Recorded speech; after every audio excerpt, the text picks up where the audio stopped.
Hey guys, it's Charly. I'm recovering from a minor operation this week. So instead of a new walkthrough Wednesday episode, I'm actually going to share one of your favorites. This is one of the most watched episodes on the channel. Normal episodes will resume soon, promise. Enjoy. Welcome to Rise and Shine, your daily business tech boost with me, Charly Leetham. If you're a small business owner looking to simplify technology and get real, actionable advice from someone with 35 years of IT experience, you're in the right place. Every episode, I'll dive into tools and systems like email, CRM, marketing and tracking, and I'll break them down into bite-sized tips you can use straight away. Your time is valuable, so let's get straight to the point. It's time to work smarter, not harder.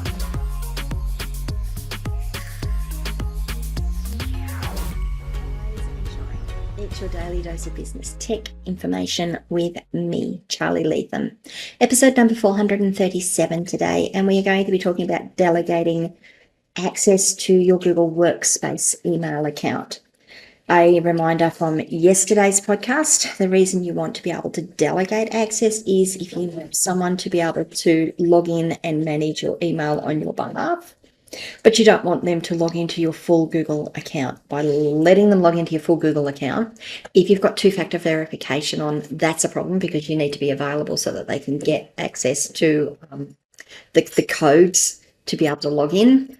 And you're also giving them access to the whole of your Google account, not just your email. So delegating access is the important thing here. So let's switch over to the screen share and we're going to go to our admin account. Now there's two things we need to do with when we're delegating access to a user's email account. The user can actually delegate the access in Google, but we need to make sure that the admin settings are set up so that they can do that delegation themselves. In your admin account, you need to log in with your administrator account, admin.google.com. Make sure that the user has the access to be able to do this. I could go through the menus and find the settings, but what we're going to do is we're going to go up to the search bar here and we're just going to type in the word delegate. And you'll see here we've got mail delegation comes up. It's got the little Gmail icon. Click on that. And that puts us into Google Workspace settings for Gmail, user settings. That's where we want to be. We need to come down. It's here somewhere. Mail delegation, right here. Mail delegation. Let users delegate access to other users in the domain. Now, this may be turned off. Click on it to bring it open. This may be turned off. If it is turned off, you can check it to say let users delegate access to their mailbox to, let me try that again. Let users delegate access to their mailbox to other users in the domain. You can allow users to customize this setting. You can show the account owner and the delegate who sent the email. You can show the account owner only. This is the default, and what this does is it says that this is sent by so-and-so and it's sent by so-and-so on behalf of. You can allow users to grant them mailbox access to a Google group. I wouldn't necessarily recommend that. There would be times that you do it, but I would leave that as set off. Once you've made the changes, you click the save button at the bottom here. I'm just going to set it back to what it was. Click the save button, and that is all you need to do. You only ever need to do this once in your admin panel, and the rest is done in the user's account. Let's go across to the user account. To get to the user account, you go to gmail.com or mail.google.com, log in with your Google Workspace account. Again, this will all be blurred out. This is my older account, so there's a lot of older emails in here. Go to the settings icon, which is on the top, at the top, far right, go a couple of icons to the left, click on settings, see all settings, and go to accounts tab here. Under the accounts tab, you scroll down to where you've got grant access to your account. You can say add another account here. So this is where you delegate the access. So click add access to account. Drag that down, wait till it comes up. It's going to ask me to verify that it's me. Just bear with me. So this is two-factor authentication, and this is why you want to, I've just got my phone here so that I can do this, why you want to actually do the delegation on the email account, so that you don't have to do this every time someone tries to access your email. Once you've done this, okay, so specify a Google account holder to access your account. This person will be able to sign into your account to read, delete, and send emails and edit Gmail settings on your behalf. They will not be able to modify your Google account settings nor change your password. So in this case, I'm going to try, this is a Google account.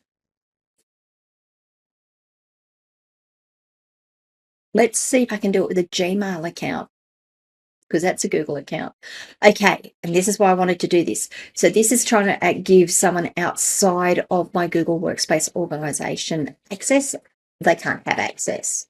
It says here you can only grant access to Google accounts in the same Google Workspace organization. So the users do need to have a license within your Google account. Who's got it? Is it? I think I can do it here. Okay, so I've put in one of the users on my account. It's asking me, or it's telling me that I'm about to grant that user access to my email. You'll be able to revoke this later. In order to complete this process, you need to send a confirmation email to the user to accept access. After accepting access to the account, they'll be able to open your account. So, blah, blah, blah, can access your mail using HTTPS only. That's fine. Send email, grant access. All right, so sent email there. What we're going to do is we're going to open Gail's account here.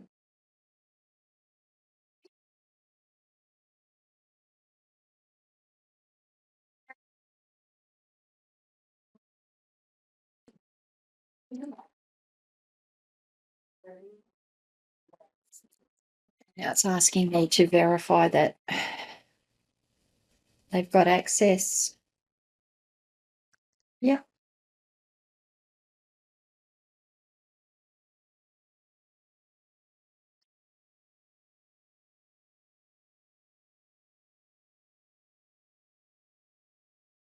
Right. I have to go and get it. So I'm going to pause this video and we will be back in a moment.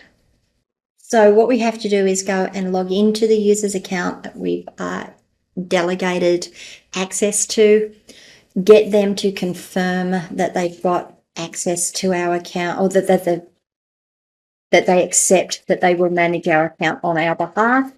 That takes a little bit. I have just sort of skipped over that part of it for now.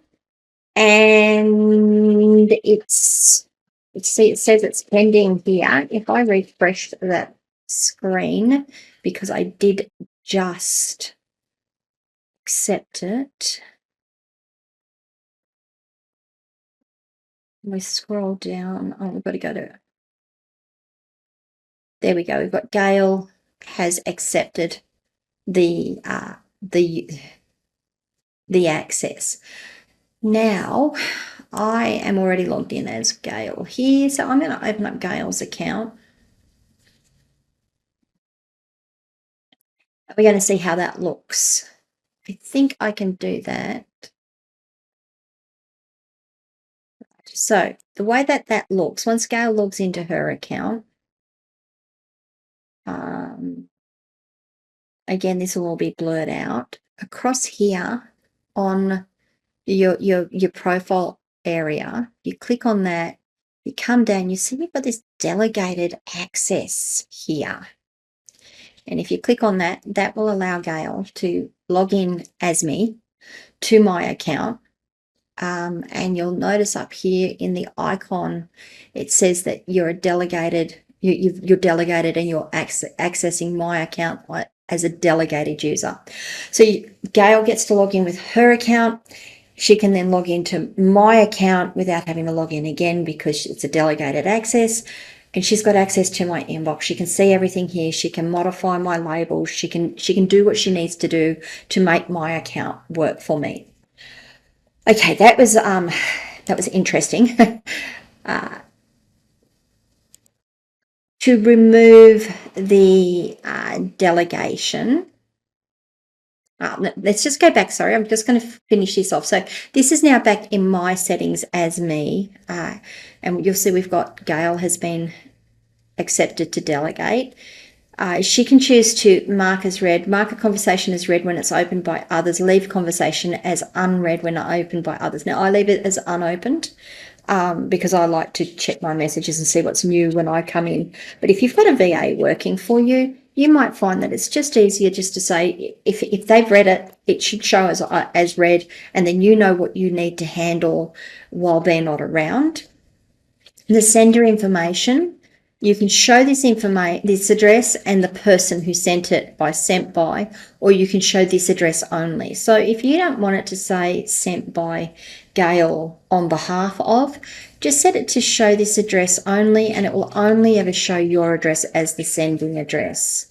There's nothing to save. That is updated automatically. So that is really as difficult as it gets. Let me come back and have a chat.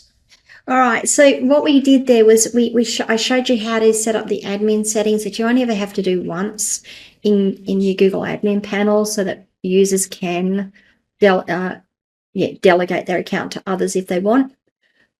I showed you how you added a user to your account so that they could manage your account on your behalf. What I didn't show you was how they went through and accepted it. It really is a matter of there's an email, you click on the link, it's all done. And then I showed you how they access your account and how it shows to them as the user. What else did I have on that one?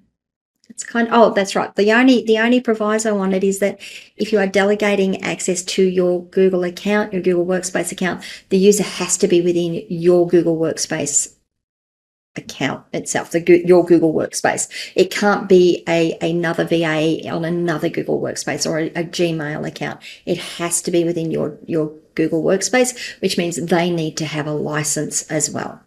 That's the only constraint on it. Okay, what do you guys think? Do you think that's useful? Do you think you can see a use for it? Have you used it? Have you tried to use it? What do you like about it? What didn't you like about it? I would love to know. Leave comments wherever you are watching or listening to this video. Come across to my locals community, askcharlyleetham.locals.com, and join the conversation there. If this video was useful, please give it a like, and if you haven't already, please subscribe to the channel and ring the notification bell so you find out when I drop more content. Thanks guys, I'll see you all tomorrow.